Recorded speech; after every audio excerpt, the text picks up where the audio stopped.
The form factor was one of the things that really appealed to me, because I am a big fan of the Game Boy Classic. The grey look with the very nice looking colored buttons, this thing is absolutely awesome to look at.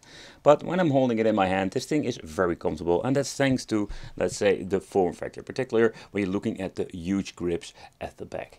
So yeah, this thing is very comfortable to hold, and the positioning of the buttons, it's kind of strange, because I would say like move the buttons a little bit to the right, and the same goes for the joystick, but the overall, let's say, comfortability is quite comfortable, and I must say I do like the way how this thing looks and how it feels. But the quality of the display, they did an amazing job with that. If you think about it, it's not like the most expensive device out there. We're getting into the point that we're having some crazy, like, good displays and low, let's say, priced like products. But yeah, well, this thing looks kind of cool when you're looking at the main menu. When you're getting into the games, it's a very strange overall experience. At the bottom, finding the on and off, let's say, switch, and I must say that I'm a big fan of these things, simply because it's just so much easier to turn it on and off than by holding the button and need to exit the menu and all the craziness. Input for the DC or powering, let's say, the device itself, and charging, and the headphone jack has also been implemented at the bottom, and in here we're finding the TF card. Okay, so let's chit chat about the TF card or the microSD card, because these things are most of the time non-branded. CHPS, yeah, you know, that's the major problem with these devices nowadays. You don't know if they're going to have a good quality. Some of them can get corrupted automatically, out of nothing. So at the back we're finding the 4 shoulder buttons. With the first generation of handhelds we had a lot of problems with the configuration of them, but you can just see the way how they've placed it. And absolutely amazing. When you're holding it, you can just very easily like touch all the buttons itself. Thanks to, let's say, the curve they implemented in this, that also has a combination of, let's say, the grip, and you can just easily like touch them and just use them. And this is absolutely great, and is one of the, let's say, positive features of the device itself. Okay, so in the menu this thing looks absolutely amazing. I think like the display is such a strange but very positive experience. And when you're looking at all of the games you can play, yeah, if you don't implement bezels, it's going to be looking very strange. It's going to be like super ultra, like widescreen shenanigans gaming. But when you're looking at the PlayStation Portable, so let's start off this. And yeah, this is absolutely maybe a very cool device to play PlayStation Portable. Because when it comes to, let's say, the God of War or other games you want to play on this, yeah, this is absolutely cool. Because now we can just have the absolutely overall enjoyment of having the PlayStation Portable game being played. Now, I won't say the right resolution, but to the point that it's going to have like a great overall experience, because normally it's going to be cropped up due of the, let's say, the 640 by 480 display, and this is exactly how you should play it. So let's do a chit chat about the specifications. The screen itself is a 4.3 inches. So it runs on Anbenic 4.3, have around like 26 emulators, the quad Cortex A55 that runs on 1.8 GHz, a total of 4 GB of, let's say, RAM, and a 64 GB of capacity of storage. But that has more to do with the SD card, so we can just change it out. So what I understand of the toilet paper metal, a maximum to 128 GB. In total we're having a battery of 4000 mAh. Alright, so I already mentioned before, the audio itself is quite good on this device. I wish they went for the duo speaker.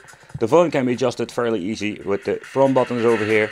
Pressing select start will give you the menu where you can make a quick load, quick save, but you cannot do anything of tweaking. So this is more like a fixed system. And if you don't want to think and just want to play, this is absolutely one of the ways to go to. But overall performance on the PlayStation Portable with a chipset like this, it's like stuttering craziness, so it's not the best overall experience. You can just see it stutters here and there. They did place the button in the right configuration. And just playing some PlayStation Portable is absolutely a joy, beside the stutters of course.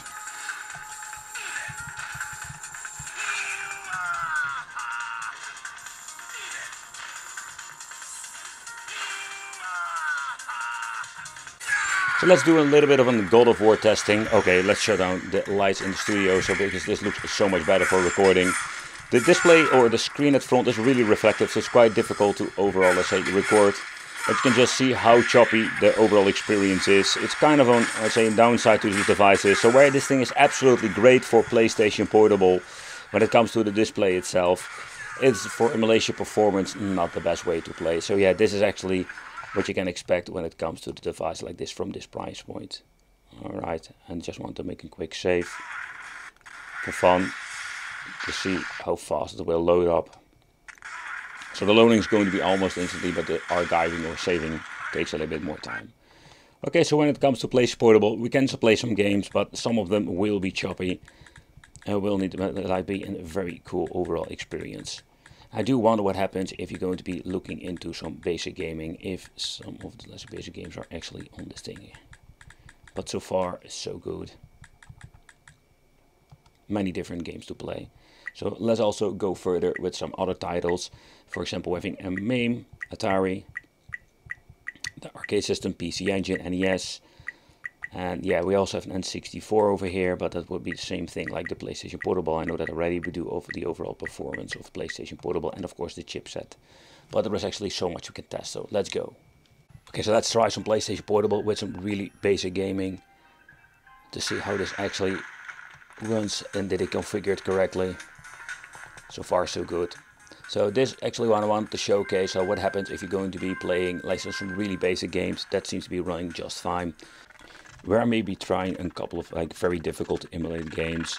The reason I'm showcasing this is that this is just one of those favorite games I want to play, but it doesn't work at all. Look at how stuttering this is. I really don't understand why they keep adding N64 to this, because it is not the overall experience you want to have when it comes to revisiting the old school games. Let's see if the game is going booting up. Yep, it's going to be stuttering like crazy again. Yeah, like the 4-second 64, this is not the way how you actually want to play this. Yeah, this is just unplayable. Alright, so let's get into some Sonic the Hedgehog.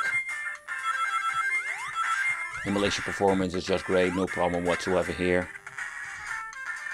Of course we can make a quick save if you want to. That was like the wrongest moment I did a quick save. Okay, let's go.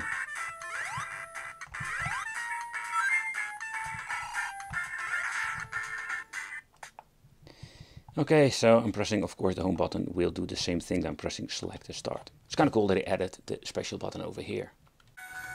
So moving on to some PC Engine.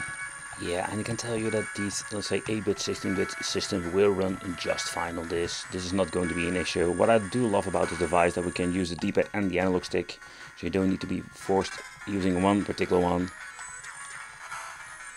I really suck at this game, by the way. Come on, there we go, there we go, power up. I'm done with this. So moving on to some PlayStation. Oh man, what an amazing game this is. But they also removed the soundtracks again, like they keep doing. But the overall performance of the PlayStation 1 is just fine. Let's see if we can do the drifting. Oh crap, oh crap, oh crap. What did I do? I don't want to have this view. Oh, there we go. Okay, that's weird. Oh, seriously, they configured the button completely wrong. They should put like the brake on X, but they completely like switched it around. Oh man, you know that those things I really hate, because they make this game unplayable. Because normally you need to do this, yeah, this like drifting thing going on, but that's not going to be working anytime soon. Having on the different. Yeah, that's a little bit of a bummer, because that makes it really unplayable, this particular game, and there is no way of going back. With disc control we can do that, but that's the only thing that we can do. So this is one of those random like devices that drop out of, let's say, the AliExpress stores. Yeah, it's kind of weird, and it came out of nothing. Having not like a clear label what it actually is, an R43 Pro or another labeled, like say relabeled device. Yeah, it's not the same situation like Powkiddy or Anbenic, but still, this thing is not super bad. I love the D-pad, the positioning, it's okay. I'm more like preferring the D-pad over here, but that's more like a personal thing. Emulation performance of PlayStation Portable is mixed, and 64, you should not buy it for that. Yeah, and of course the mono speaker, I already mentioned before, I don't like that part. Thank you all for watching, consider subscribing, and it will be great to see you in the next video.